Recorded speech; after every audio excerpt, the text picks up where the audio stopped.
Hello and welcome back to Queerful Consideration. It's round one. We won the die roll. Yeah, you betcha we'd like to play first.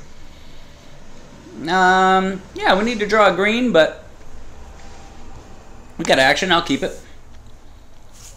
We got 8 green sources in the deck. Sure. Let's get lucky, folks. This kind of deck, I think we're going to need to get lucky and curve out on people. So... Alright, we have one of the other green drafters. I wonder if this would be the elf drafter. Well, we didn't draw a forest, but we did draw another thing that we can cast on 2 white mana.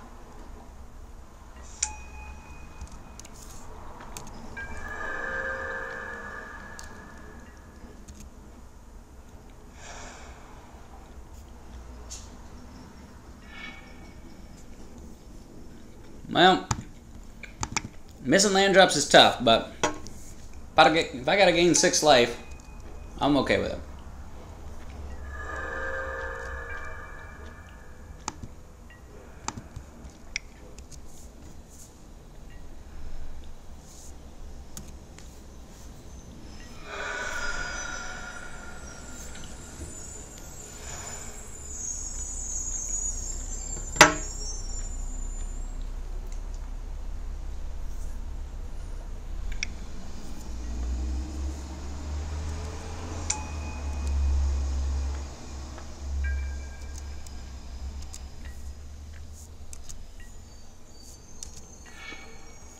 Hey, we're getting there. Okay, now I could attack in here and just kill this thing, but I think I'd rather just go ahead and build up my board and use that Might of the Masses to just push through an inordinate amount of damage. Yeah, that's fine. So, I'll go ahead and play out this. If I do draw another green next turn, I'll be able to Undercity and Timber Pack, which is the thought.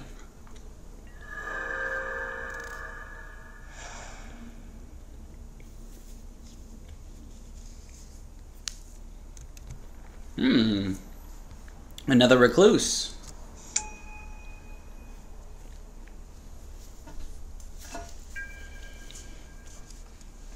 Well, now we've got an interesting decision. And that we could, if he does decide to double block, why don't I just take the double block out of it by Wild Instinctsing. He does have his mana up here.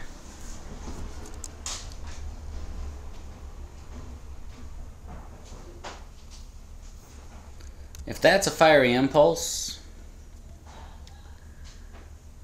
puts us in a real bad spot.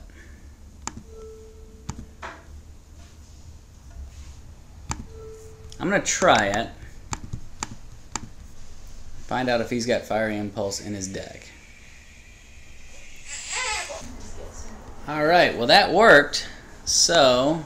I was a little worried that that wasn't going to work. I'll take it, though. I don't know if there's a red 1-mana combat trick. Is there?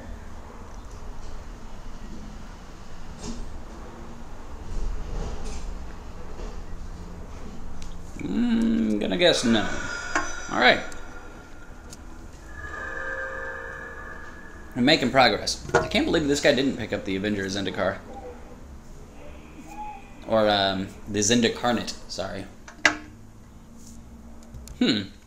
Speaking of whom, speak the devil's name and he shall arrive.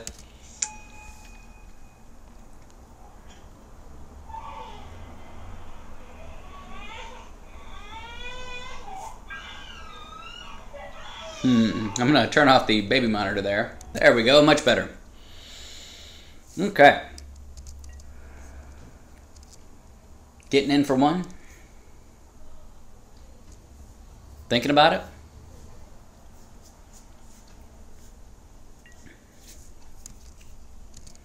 Now if I get another green, yeah. Do I go ahead and attack in? I think ultimately I'd be 2-for-1ing myself there, and that doesn't seem great.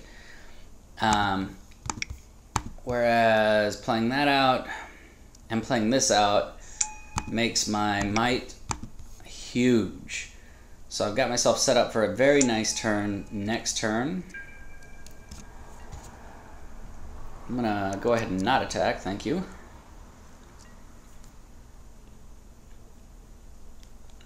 As long as he doesn't use removal here, I feel good about my turn coming up.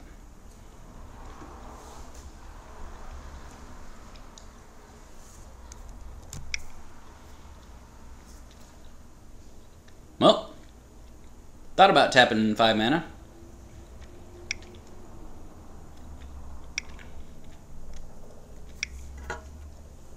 Cobble Brute. Yeah, I'm okay with that.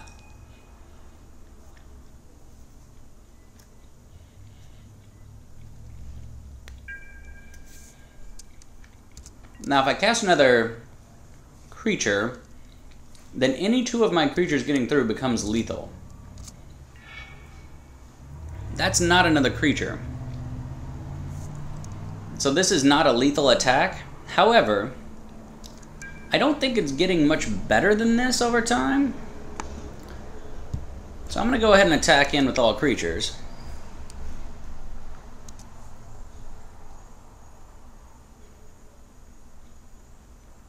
Now you figure it out, sir.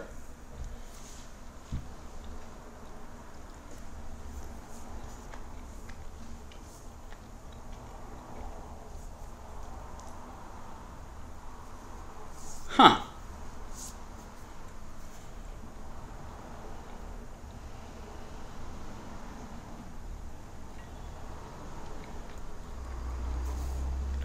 Okay. You got it. I hit you for lethal.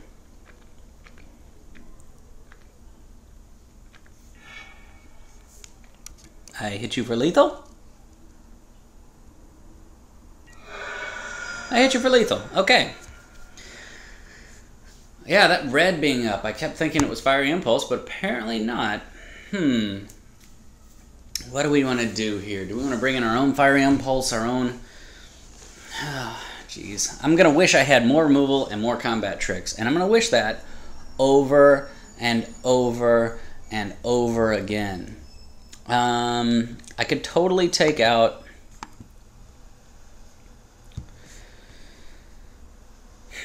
I could totally take out a Guardian Automaton and a Orchard Spirit in exchange for some calls, Fiery Impulse of my own, and a Crowan Sergeant, a Zendikar Incarnate,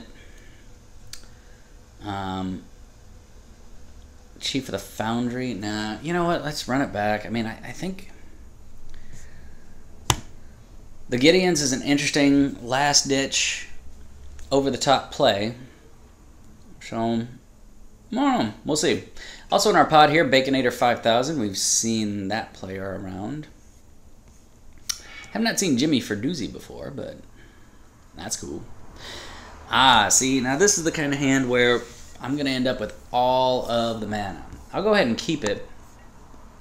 Just because I've got four mana in hand, I'm probably going to draw another 5, or I'm going to draw up to like 5 or 6 in the next 4 turns.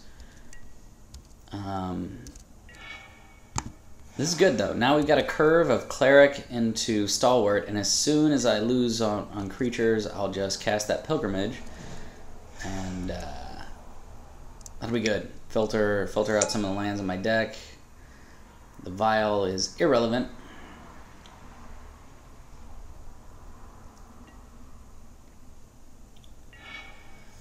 At least this time I'm not sitting here wishing I could draw lands or spells. I'm actually just got all the lands I need to cast anything I could ever want.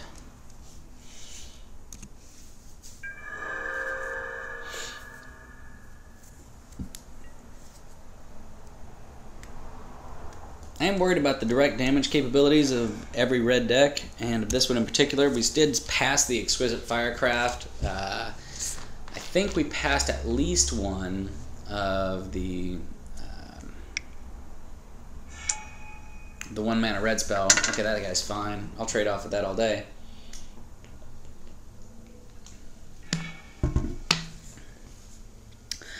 Or I won't have to.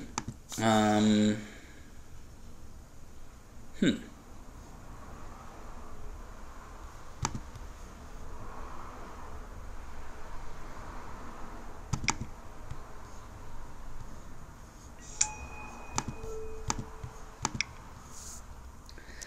Yeah, I like that. Next turn I'll be able to cast a Stalwart Haven and move that over as well. So basically, next turn I can attack with a 3/3 again, cast a Stalwart Haven, move the equipment over, and have a stout little 2/4 flying blocker of my very own. So I like the way this works out. That's why I chose the line I did. It gets me in early, puts some more pressure on him, and sets up a nice turn next time. That's fine. That's beyond fine. 4 mana spell to take out my 2-drop? Okay. I'll still be able to immediately cast out the Stalwart Haven and equip it up, which puts it out of the range of future Lightning Javelins. Still makes it a good blocker, and basically forces the guy to use an Exquisite Firecraft on it. He does get in for 2. And got to scry a card to the bottom.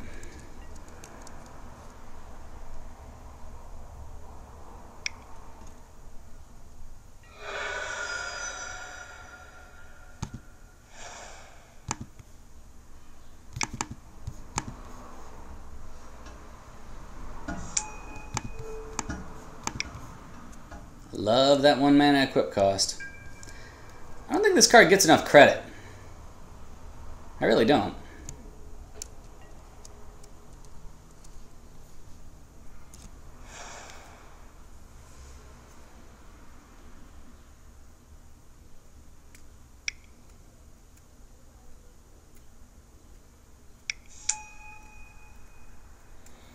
Yeah, Automaton's fine.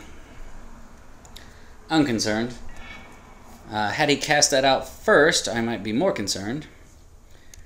Put 1 on the battlefield tapped. Yeah, I don't think I need the value on the spell mastery here. Certainly not enough to burn through spells that could otherwise be useful.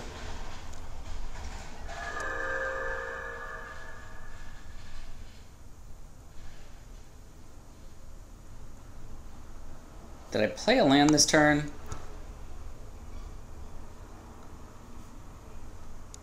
Guardian Automaton. I did play a land this turn.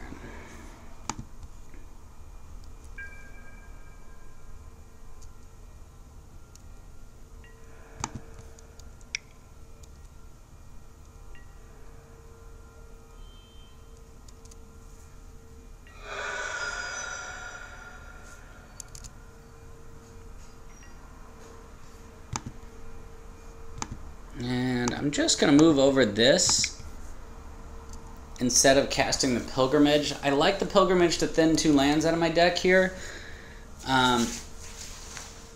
But I don't think the effect is super measurable right now versus being able to keep back an extra 2 damage and potentially 3. Alright, here he's definitely ramping. He's also not getting the value here, but he's putting down lands, man.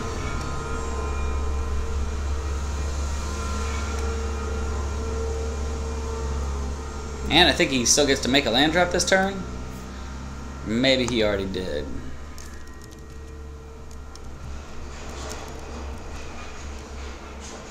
Played Forest, then played Pilgrimage, and then put his 2 cards out. Okay. Okay. Entering combat. It's cool looking art. I still wouldn't hold that thing. Yeesh. Guy's got stuff drawn on his knuckles. And no attacks. Alright, we did our job. Now the great thing about this is I can move this thing back and forth, just get more damage every turn. It's on the cheap side, so I love that. So I can move this Move back, leave up aerial volley.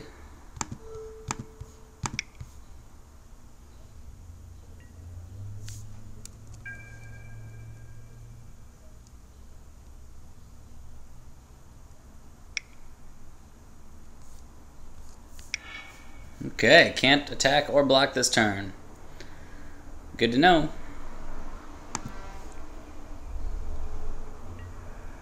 No thanks.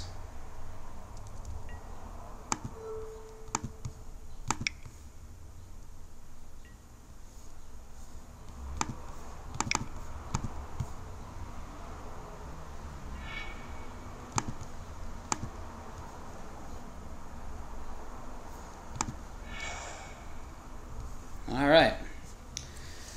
And I've still got my aerial volley up. I've got all the mana in the world. I can actually cast my big dumb Gideon's Phalanx if it happens. I don't currently have spell mastery on it, but I can fix that real fast. If he casts a flyer here, I can fix it immediately.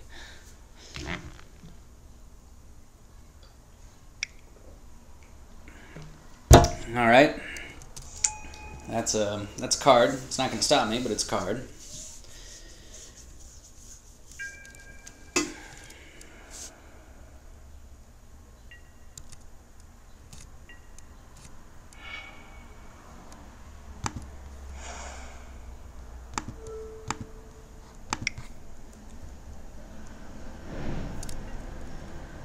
Only creatures with flying.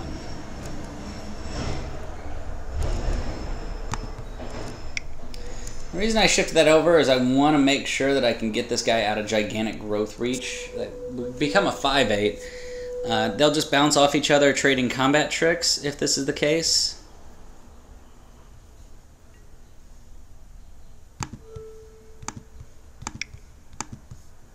But it definitely ensures that I'm out of range. Oh, hey! Sweet. I'll just take it. Straight removal spell? Seems good. Another 2-power flyer. Also seems fine. I'm gonna swap that over to my ground creature. Might be better to protect my Blessed Spirits, but I'm not gonna block with those guys. So... yeah.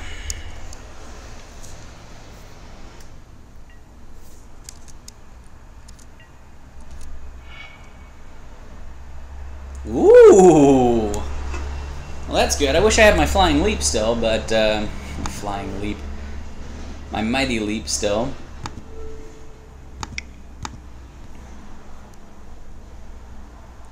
Definitely should have used green to equip it.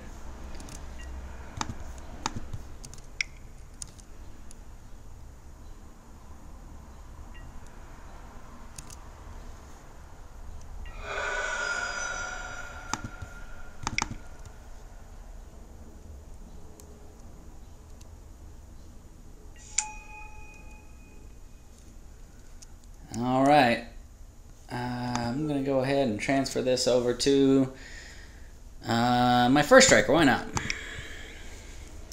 Keep it from getting eaten by a Chandra's Fury.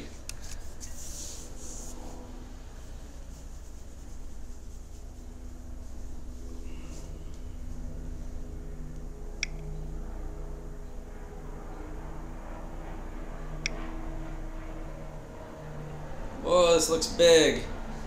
Gold Forge Sentinel. Well, that's awesome. I can take that out in a variety of ways here.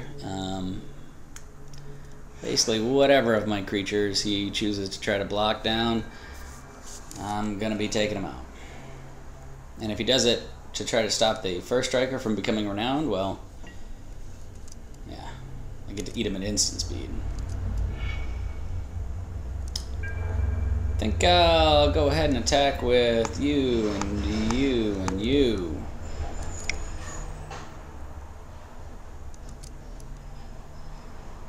Yes, I'm going to 2-for-1 myself in all likelihood here. Whoa.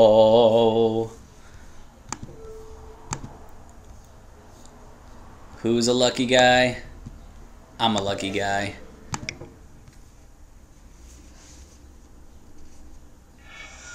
Yep.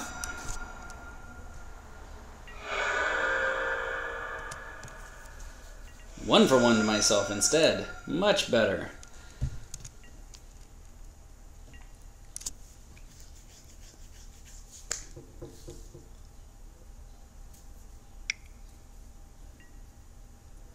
Opponent is a little flooded here, although he did also cast the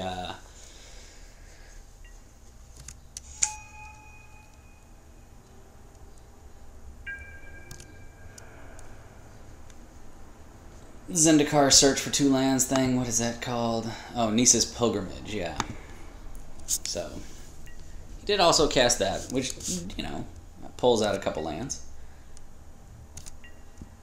But still, he's sitting at 6, 9 lands. We're sitting at 8. 1 in hand. Yeah. I'd say it's actually been pretty fair. I'm going to go ahead and attack with my flyers and my first striker.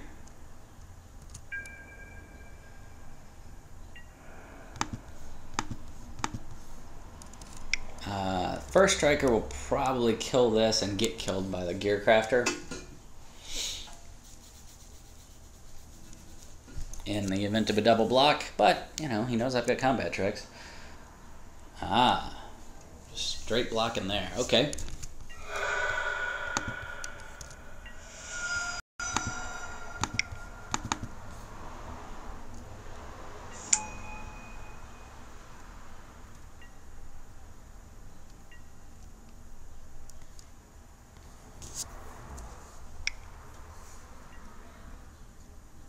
Okay, drawing a card. I'm just going to F6 this guy's turn. I got nothing to do. I feel like I'm falling asleep here. Partially because I woke up at 5 a.m. on 4 hours of sleep. Hey, P-Pyro wins the match. Alright, we're going on to round 2, folks. So, thanks for watching. And once again, our green-white strategy in this format seems to be working just fine. See you in round 2.